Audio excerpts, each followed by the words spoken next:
বিরুদ্ধে, রাস্তাঘাট সংস্কারের বিরুদ্ধে, রাস্তার সংস্কার করা হচ্ছে না কেন পৌর নিগম জবাব চাই, জবাব দাও। রাস্তাঘাট সংস্কার করা হচ্ছে না কেন জবাব চাই, জবাব দাও।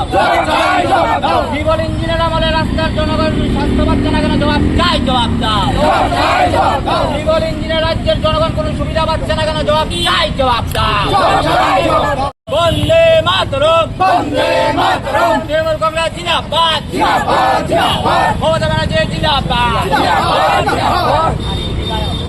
কি কারণ আপনাদের আজকে আমাদের রাজ্যে যে ট্রিপল ইঞ্জিনের যে পৌর নিগম, সেই পৌর নিগম আজকে আগরতলা শহরের আপনারা প্রত্যেকটি রাস্তাঘাটের অবস্থা দেখুন, বেহাল অবস্থা।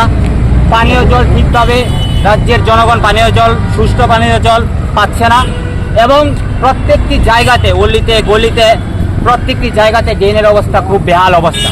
কিন্তু ট্রিপল ইঞ্জিনের পৌর নিগম রাতে ঘুমাচ্ছে এবং দিনেও ঘুমাচ্ছে। পৌর নিগমের প্রতিনিয়ত জলের ট্যাক্স বলুন, বিভিন্ন বাড়ির ট্যাক্স বলুন, সব ট্যাক্স বাড়াচ্ছে, কিন্তু এই রাজ্যের জনগণের জন্য কোনো রকমের সুবিধা তারা দিতে পারছে না। তাই আজকে আমরা তৃণমূল কংগ্রেসের পক্ষ থেকে আমরা আজকে পৌর নিগম অফিসের সামনে এসে ধর্নায় বসেছি যে ওনাদের ঘুম ভাঙানোর জন্য, এই রাজ্যের জনগণের জন্য তারা যেন পরিষেবা দেয় এবং এই রাজ্যের রাস্তাঘাটের যে বেহাল অবস্থা, সেই রাস্তাঘাট যেন অতি সত্বর সংস্কার করার ব্যবস্থা নেয়। পৌর নিগমের রাস্তাঘাট ঠিক করা হচ্ছে না।